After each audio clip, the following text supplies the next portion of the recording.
안녕하세요. 도미르입니다. 이렇게 여러분들께 첫 인사를 드리네요. 제가 책 낭독을 결심한 건 제 목소리를 기록하고 소중한 사람들이 제 목소리를 들으면서 그리고 같이 책을 읽으면서 편안한 밤을 보냈으면 하는 마음에 시작하게 되었습니다. 여러분들과 함께할 첫 책은 김수현 작가님의 나는 나로 살기로 했다 라는 책이에요. 냉담한 현실에서 어른살이를 위한 투두리스트 라는 부제를 가지고 있습니다. 이 책을 읽으면서 여러분들께 들려드리고 싶은 부분이 있어서 이 책을 가지고 와봤어요. 그럼 시작해 볼게요.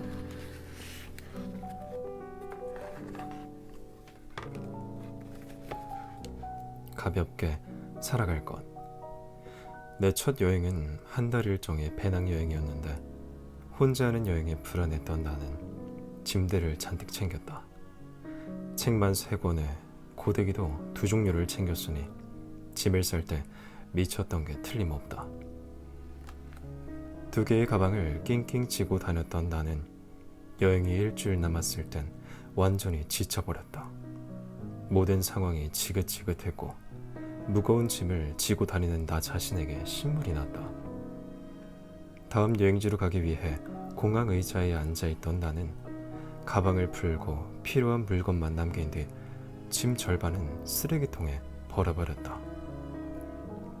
그렇게 절반의 짐을 버리며 불편하지 않을까 하는 걱정도 들었지만 여행의 발걸음은 한결 가벼워졌다. 여행 중에 만났던 지인은 1년 반 넘게 여행 중이었는데 그가 가진 짐이라고는 배낭 하나가 전부였다. 그는 최소한의 짐만을 챙겼고 필요한 것이 있으면 그때그때 구입했다.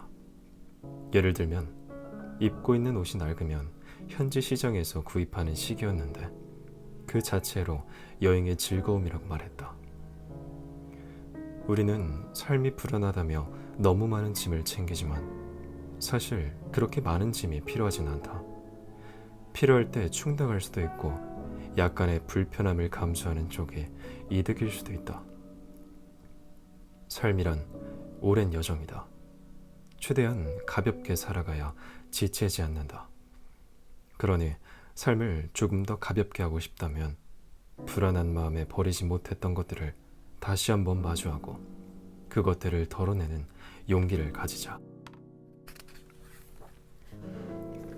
여행 내내 한 번도 꺼내지 않았던 짐과 아직 일어나지도 않은 일에 대한 걱정과 삶을 무겁게 만드는 불필요한 욕구와 잘못한 건 없는 부끄러움과 지치기만 하는 과잉된 관계, 이 모든 것에 대한 최후 통첩, 그 포기가 우리를 자유롭게 할 것이다. 자유롭게 살고 싶거든 없어도 살 수 있는 것들을 멀리해라. 삶의 경우의 수를 늘릴 것. 영화 올드보이에서 오대수는 15년 동안 독방에 갇혀 군만두만 먹는다. 우진은 왜 그랬을까? 대수에게 인형 누나를 부추게 했을 수도 있고 가끔은 물만두를 줬을 수도 있는데 말이다. 그런데 예전에 누군가 이런 얘기를 했다. 햄스터가 쳇바퀴 속에서 긴 시간을 살아간다 해도 매일 같은 패턴과 같은 풍경 속에 살아왔다면 그 시간을 느낄 수 있겠느냐고.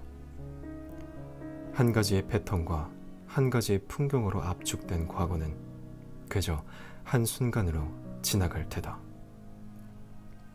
그러니까 우진이 오대수를 같은 풍경, 같은 패턴 속에 가둔 건 그에게서 15년이라는 시간까지 빼앗고 싶어서가 아닐까. 비천득은 장수라는 글에서 기계와 같이 하루하루를 살아온 사람은 팔순을 살았다 하더라도 단명한 사람이라고 말했다. 매일 비슷한 패턴 속에서 살아간다는 것은 삶의 무수한 가능성과 다양성을 압축해버리는 일이고 자신의 삶을 잃어버리는 일이다. 그러니 주말에는 바다를 보러 가고 퇴근길에는 다른 길로 걸어보고 새로운 사람들을 만나고 이제까지 내가 시도하지 않았던 일들을 감행해보자. 자신에 대한 고정관념에서 벗어나 스스로에게 예측할 수 없는 내가 되어보는 것. 우리가 오래 살 수 있는 방법은 손에 있는 생명선을 팔목까지 연장하는 게 아니라 새로운 풍경을 마주하는 일이다.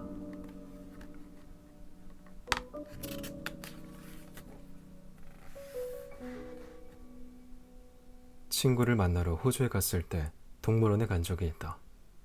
엄청난 규모와 인공적인 시설이 최소화된 동물원에 감탄하고 있었는데 내 옆으로 아베크롬비 화보에서 나온 듯한 젊은 남자 무리가 지나갔다.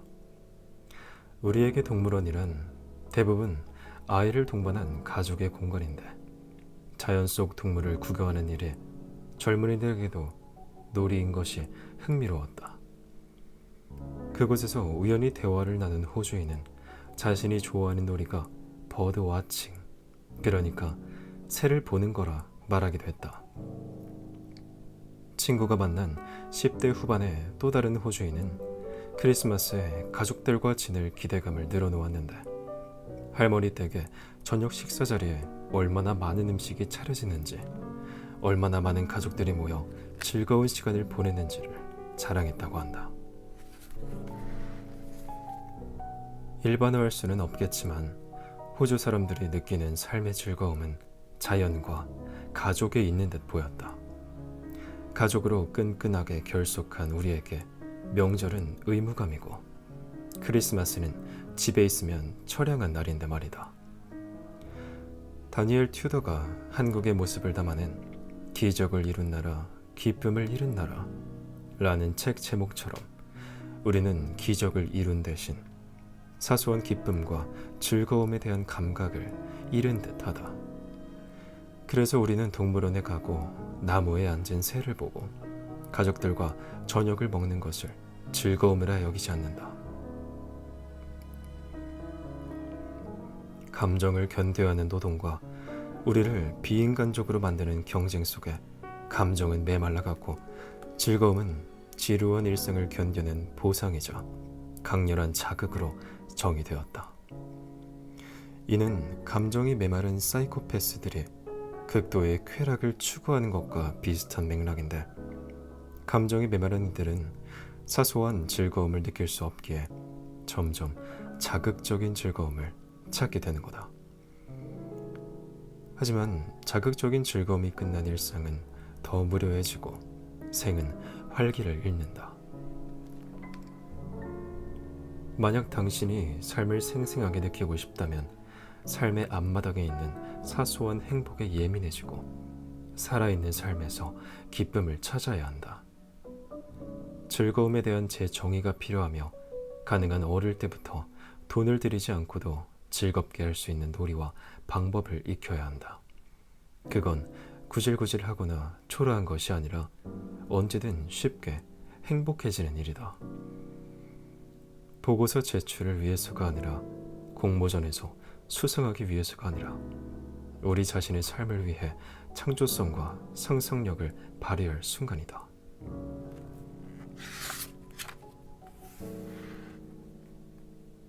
내 동생은 늦둥이다. 막내 동생은 부모님의 남은 숙제랄까. 엄마는 동생이 자리를 잡고 잘 사는 걸 봐야 자신도 행복할 것 같다고 말했다. 부모 마음이 다 그렇다 할지라도 나는 안타까운 마음이 들었다. 나는 엄마가 행복하면 좋겠는데 엄마가 행복해지기 위해서 동생이 행복해야 한다. 그 말은 엄마의 행복이 자신의 통제권 밖에 있다는 뜻이다. 그건 자기 행복의 결정권을 문 밖에 두고 누군가 초인종을 눌러주기를 기다리는 일이다. 그리고 그 결과 부모는 자식이 행복하지 않은 것에 근심을 느끼고 자식은 부모가 행복하지 않은 것에 채무감을 느낀다. 결국 서로의 행복을 염려하며 아무도 행복하지 못하게 된다. 도대체 어디서부터 잘못된 걸까? 종종 사랑하는 사람을 행복하게 해주리라 이야기하지만 감정의 간병인이 아닌 이상 우리는 누구도 지속적으로 행복하게 해줄 수 없고 누구도 우리를 지속적으로 행복하게 해줄 수 없다. 타인의 행복은 사실 우리의 영향권 밖의 일이며 행복이란 각자 책임져야 하는 거다. 그러니 자신의 행복을 방치하지 말자. 결국 우리가 해야 할 최선은 애정과 사랑은 나누되 자신의 행복에 책임을 다하는 것이니 부디 다들 알아서 행복하자.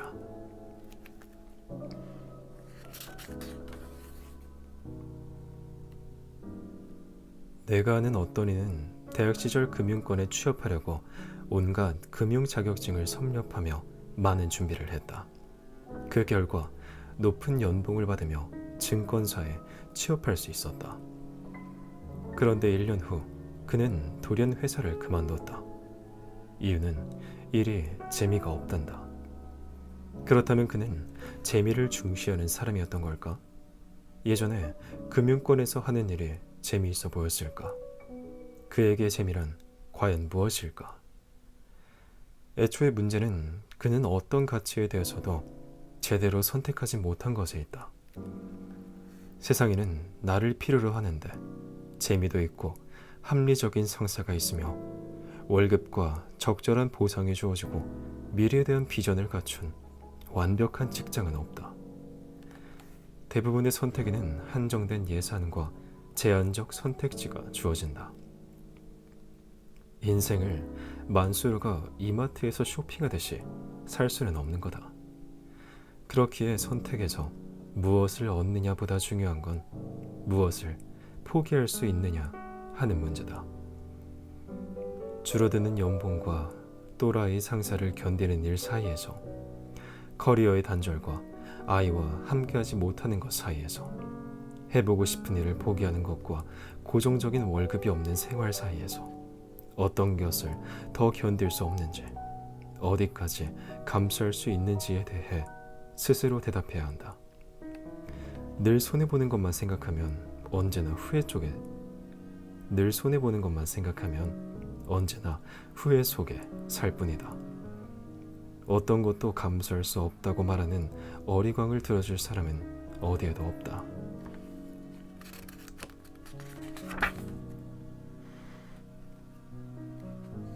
초등학교 2학년 때 담임 선생님은 반 아이 중 몇 명을 유독 예뻐했다. 수업 시간엔 항상 그 아이들에게만 질문하고 늘 그 아이들을 칭찬했다. 나는 나를 주인공 옆에 앉아있는 엑스트라 같은 존재구나 라고 생각했다. 지금 생각하면 어린 내가 그렇게 느낄 정도니 어지간히 편애를 하셨나 보다. 그런데 나중에 알고 보니 그 선생님은 촌지로 유명했다고 한다. 한 번은 선생님이 엄마를 불렀는데 엄마가 빈손으로 찾아가자 면박을 준 일이 있었다고 한다. 몇몇 아이들을 예뻐했던 이유는 따로 있었나 보다. 하지만 그때의 나는 어른도 잘못할 수 있다는 걸 알지 못했다. 그저 내가 주인공이 아니구나 하는 생각을 했고 그 생각은 꽤 오래 마음에 남아 있었다. 세상엔 참 미친 인간도 한심한 인간도 많다. 그 사람들은 어린 시절 우리 내면에 상처를 주기도 했고 지금까지 해결되지 않은 문제로 남아 우리를 잡아 끌기도 한다. 그래서 많은 이들은 현재의 문제를 과거에서 진단한다. 내가 자신감이 없던 것은 그 선생님의 차별 때문이었고 내가 자존감이 무른 것은 부모님의 양육 방식 때문이었고 내가 열등감에 시달리는 건 아이들의 괴롭힘 때문이었다고. 거기까진 옳다. 하지만 우리가 과거를 통해 현재의 문제를 진단하는 것은 그 과거에 머물러 뒤늦게 보상받기 위함도 아니고 자기 연민에 빠져 비운해 공주님 취급을 받기 위함도 아니라 그 고리를 끊고 앞으로 나아가기 위해서다. 세상에는 한심하고 서툴고 성숙하지 못한 인간들이 있고 우리는 운이 나쁘게도 그들을 만났을 수 있다. 그렇지만 과거를 보며 되짚어볼 진실은 그 선생님은 그저 한심한 인간이었을 뿐이고 나의 부모도 처음부터 부모가 되기 위해 태어난 존재가 아닌 서툰 어른이었을 뿐이고 그 아이들은 철이 없었을 뿐이라는 거. 그리고 그때의 나는 그 사실을 깨닫지 못할 만큼 너무 어렸다는 거다. 하지만 이제 우리는 무력한 어린아이가 아니며 앞으로 나아갈 자격이 있다. 더 이상 과거에 붙잡혀 살고 싶지 않다면 과거에 연약했던 나에게 위로를, 미성숙했던 그 존재들에게 작별을 구해야 한다.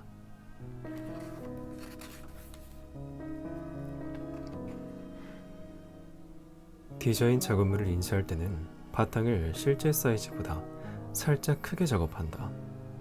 재단 과정에서 오차가 생길 수 있으니 여백을 주는 거다. 그건 오차와 실수에 대한 관대함이자 안전한 결과를 위한 사람들의 노하우이다. 삶도 이와 유사하다. 계획대로 딱 들어맞게 재단되는 삶은 없다. 불필요한 일에 노력을 쏟기도 하고 한순간의 실수를 돌리기 위해 오랜 시간을 들이기도 하며 아무리 조심해도 예상치 못한 비용이 들 때가 있다. 인생이 언제나 딱 들어맞을 수도 효율적일 수도 없다. 그러니 자책하고 후회하기보다는 실수와 오차를 위한 여백과 바보스러움에 대한 예산을 책정하는 편이 낫다. 이 정도 바보짓은 인생에 있을 수 있다고. 이 정도의 삽질은 어쩌면 필요한 과정이었다고. 인생이 언제나 효율적일 수는 없다고. 처음 살아보는 인생이라 그게 나도 좀 어려웠다고 말이다. 그 오차와 실수에 대한 관대함이 우리를 보다 안전하고 자유롭게 만들 것이다.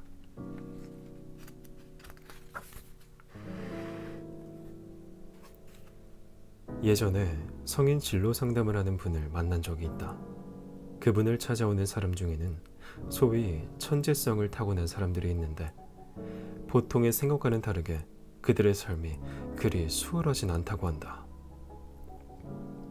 그들은 학창시절 성적이 좋지 않은 경우가 많은데 그 이유는 사고의 폭이 넓어서 주입식 교육을 받아들이기 힘들어해서다. 일반적인 직장에서 일을 할 경우 그 생활을 견디기 힘들어하고 그래서 우울증이나 강박증 약을 복용하며 회사에 다니는 경우가 많다고 했다. 괴로워하는 그들을 향해 주변 사람들은 남들도 다 원하는 일을 하고 사는 건 아니다. 너만 힘든 게 아니다. 라는 말을 했을 것이다. 그리고 그들은 그 말에 자책감과 자괴감을 느꼈을지 모른다. 하지만 내가 힘든 크기와 타인이 힘든 크기는 같지 않다. 세상에는 사람을 대하는 게 어려운 사람도 달리기를 어려워하는 사람도 있듯이 같은 문제에도 체감되는 난이도는 다른 법이다. 어떤 일이 유독 힘들다면 그건 내가 잘못된 사람이라서, 내가 엄살을 떠는 사람이라서, 내가 부족한 사람이라서가 아니라 나라는 사람에겐 그럴 수 있는 것이다. 기성화가 내 발에는 유독 아프게 느껴진다 해도 그게 발의 잘못은 아닌 거다. 그러니 힘든 자신을 몰아세우지 말자. 그들을 비극으로 이끈 건 그들조차도 힘든 자신을 이해하지 못한 데 있다. 자신을 이해한다는 것은 자기 연민에 빠져 스스로를 동정하거나 자신의 잘못은 아무것도 없다고 말하는 게 아니다. 이는 자신을 학대하는 자기 비판과 불필요한 자책감을 중단하고 있는 그대로의 자신을 받아들이는 것이다. 그러기 위해 우리에게 필요한 건 자신에 대한 이해력과 자신에게 맞는 삶의 방식을 선택하고 존중하는 것이다. 때론 이해받지 못해 서글플지라도 적어도 자신은 스스로를 이해한다.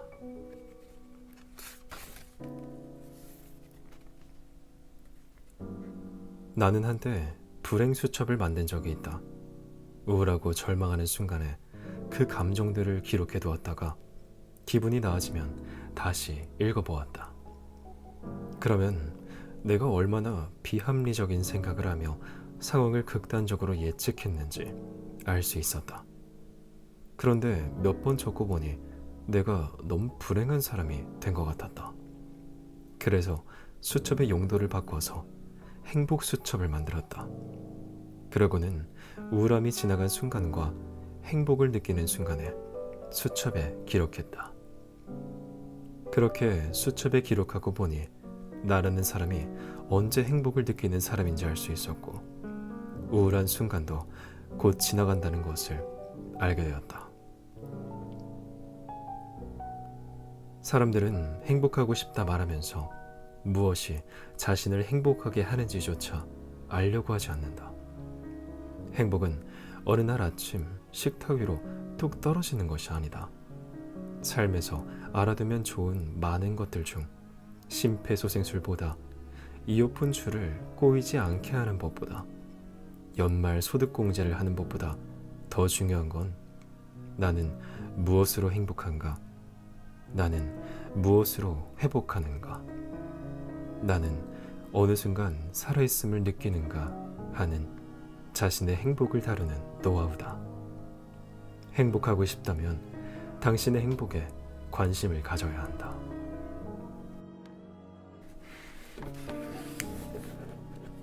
네, 이렇게 제가 여러분들께 들려드리고 싶은 부분을 다 낭독해 봤습니다. 여러분들은 느끼는 점이 있으셨나요? 이 책을 읽다 보면 중간중간 그림들이 나오면서 눈이 피로할 때쯤, 그때쯤 그림을 보면서 다음 이야기로 넘어갈 수 있는 장점이 있는 것 같아요. 그런 것들을 보면서 많은 것들을 느끼고 실천할 수 있는 몇 가지들도 배울 수 있었던 그런 책이었습니다. 여러분들이 편안한 밤이 되셨으면 좋겠습니다. 여기까지 도미르였습니다. 감사합니다.